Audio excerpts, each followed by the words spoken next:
So, a little history lesson this morning. I want to introduce you to Antony. Antony was born in 251 AD in Egypt to a very wealthy family. He submitted to his parents and their expectations that he would follow in their footsteps of wealth. I kind of wish my parents had that expectation of me, follow in the footsteps of wealth. But when he was 20, his parents died, and he inherited every penny of their wealth, and he also inherited the care of his sister. 6 months later, he was sitting in church, and he heard a reading from the Gospel of Matthew. It was from Matthew 19, verse 21, and this is what Antony heard. "If you wish to be perfect, go, sell your possessions, and give the money to the poor."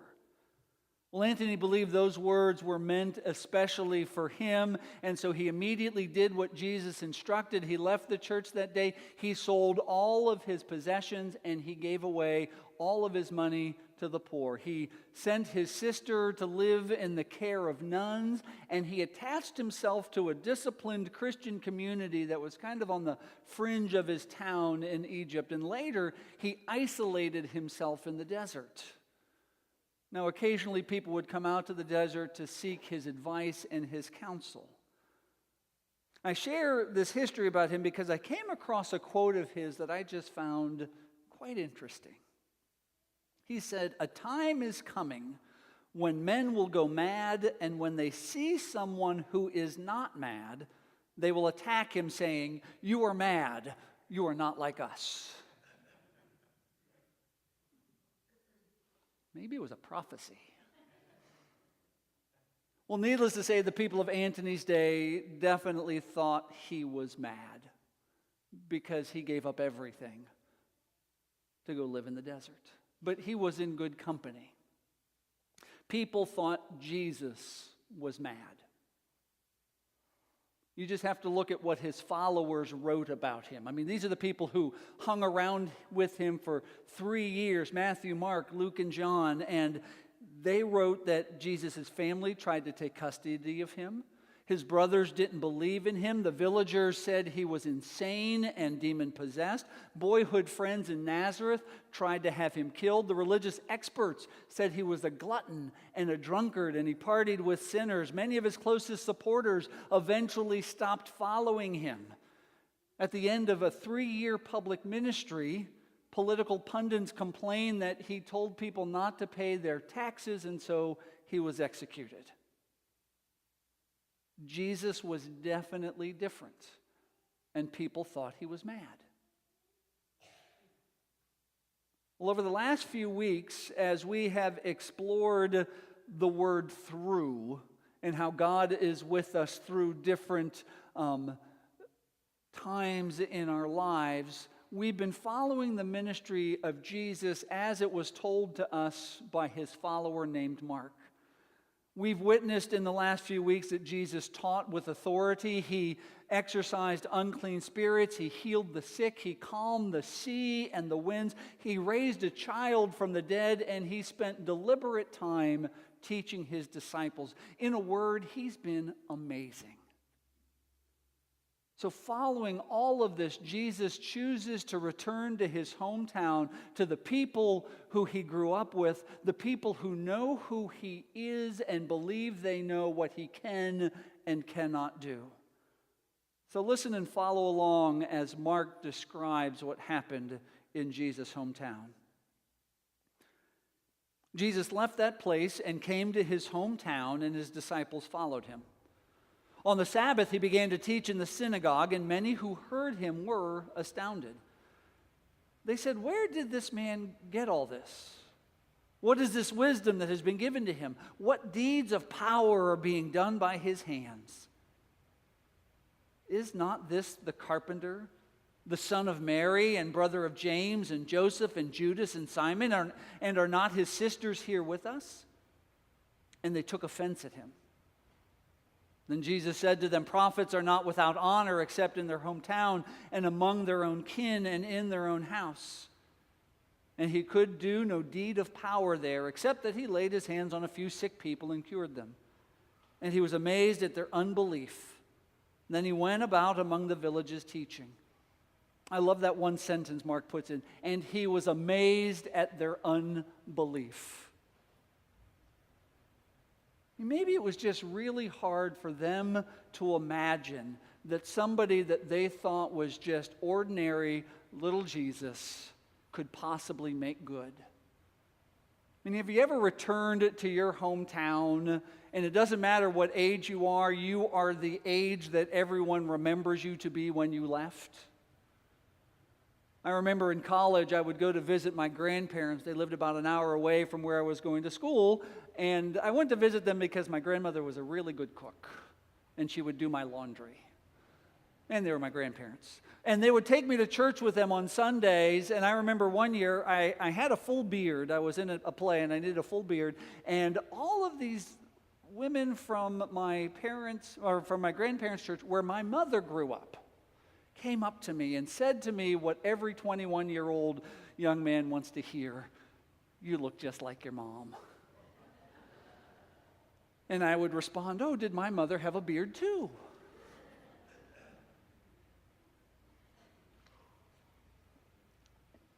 Maybe they just couldn't reconcile the ordinary that they knew with the extraordinary that they were experiencing. Maybe they just somehow felt that they couldn't be compared to what they were seeing. But whatever the reason was, they refused to acknowledge him.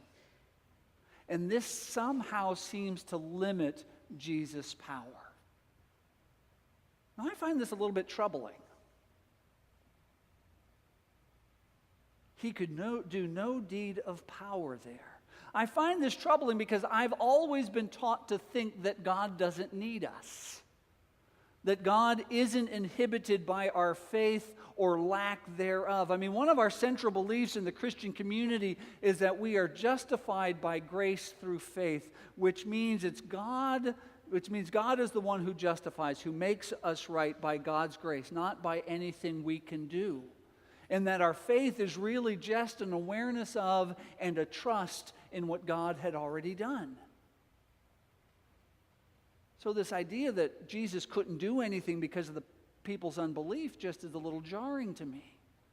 But then I thought, what if Mark includes this story as an invitation for us to contemplate the possibility that we actually have to do something?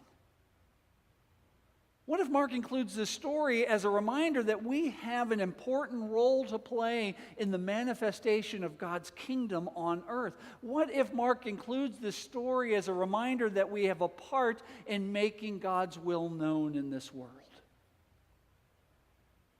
Yet so often we don't take on that role. So often we do nothing. And why do we do nothing? What gets in the way? It's the same thing that got in the way of the people of Jesus' hometown: their doubt, their unbelief. They doubted Jesus was who he said he was. Now, most doubt is healthy. The author who doubts his ability works much harder. The athlete who doubts her natural talents works with more intensity to compete. Doubt can also be good for our faith. The Christian who doubts their understanding of God tends to walk with a little more humility and grace. The doubt can be a purifying force, challenging us and keeping us honest. I believe doubt can help us clarify what we believe. If this is what we doubt, then what is it that I believe? However, doubt can sometimes hurt. Doubt can tower over us, an imposing darkness that makes us afraid to move. Failure and rejection can feed doubt until it grows into a monster. I mean, this is the doubt we see in the person who's afraid to risk falling in love again, or the one-time champion who won't wear the uniform anymore, or this is the doubt that sits between spouses who are afraid to be the first to say, "I'm sorry." It's no different with God. Some of us have doubts that are so powerful that God seems like a childish fairy tale. It's like talking to God seems as silly to us as an adult sitting on Santa's lap. I mean, even if God was once near, doubt can make God seem more than just far away. Doubt can make God seem imaginary. I mean, I've worked with a number of people who have had trouble believing in God. Maybe it's because of something that happened in their lives. Maybe it's because it was an experience with a follower of Christ. I don't know. But I've also had the good fortune of working with people who have found their way back to God after losing their faith. And Mark talks about this in the rest of this reading. If you follow along, Mark gives us some insight. Jesus called the 12 and began to send them out 2 by 2 and gave them authority over the unclean spirits. He ordered them to take nothing for their journey except a staff. No bread, no bag, no money in their belts, but to wear sandals and not to put on 2 tunics. He said to them, wherever you enter a house, stay there until you leave the place. If any place will not welcome you and they refuse to hear you, as you leave, shake off the dust that is on your feet as a testimony against them. So they went out and proclaimed that all should repent. They cast out many demons and anointed with oil many who were sick and cured them. So the first part of this story for Mark talks about how the people in Jesus' village doubted. It talks about their unbelief. But the rest of this story shows that Jesus, in fact, used doubters to share his message. He gathered the 12 and sent them out in his name. Jesus sending these 12 out is a bit of a surprise. They are not the brightest candles in the box. They've been confused by Jesus a number of times along the way, and yet he sends them out in his name nonetheless. These 12 were no different than the other people in Jesus' hometown. They weren't saints. The 12 were made up of fishermen, considered one of the lowliest jobs, right above being a shepherd in Jesus' day. His 12 were made up of tax collectors, people who the Jews thought were the enemy of the Jewish people because they were extorting them. They were made up of doubters and deniers and betrayers and humans. You and I are gathered here in this church on this summer Sunday to find our commission and our purpose in this story. We're the latest installment in the story of Jesus Christ, sending unlikely folks out into the world in his name. We are gathered here in this church to be reminded that if we're going to follow Jesus, it's important to understand that service is not an option. Service is a responsibility. Don't let the idea of serving God intimidate you. And don't feel you don't have anything worthwhile to offer. We all have something to offer. And don't let doubt stop you from serving. Today we're being sent out into our community to serve God and serve others as saints and sinners, as followers and as doubters. So here's a challenge for this week. I said up front to Sherry that I was going to give some suggestions. I want you to take on this challenge. You may be a 100% follower of Jesus all in. You may be a doubter or have doubts. You're in good company. But here's what I can tell you. If you take on this challenge, you will find a way to serve God through your doubts. And it will make all the difference. You may want to take some notes. I'm going to tell you what I'd like you to do this week. I want to see how many of these things you can check off the list. If you want to serve God through your doubt, if you want to find God, 6 things you can do. Be kind to strangers. The absolute best way you can serve God is to be kind. Smile. Don't snap at the sales clerk for taking too long. Don't demand to have your own way. Don't be rage-filled or even an irritated driver. That's my hard one. Second thing you could do, remember someone. Send a birthday card or a gift to a widow or widower to let them know that their special day is still special. Call someone who's feeling under the weather, going through a difficult time, or experiencing a significant loss. Share your food. Invite a college student over for dinner. Fix snacks for our youth groups. Fix a meal for a new mom or the family that just moved into your neighborhood or someone who's just home from the hospital. Share your time. Sit and read to someone who's lonely. Take someone to and from an appointment. Volunteer to help here at church or at your kids' schools or at some other organization. Share your money and your stuff. Give generously. Purchase items to give to those in need. Put together a care package for a college student or for our service personnel or for a homeless person. Donate your sports equipment or your clothing or other household items to shelters or children's homes or other organizations. Give away some of your garden's produce. And finally, share your talents. Teach a class. Babysit for a young couple so that they can enjoy a date night now and then. Perform car maintenance or handyman chores for an elderly person. Tutor children struggling in school. Teach others how to sew or garden or whatever it is you're good at. Pass it on. Being a follower of Jesus means being a little mad.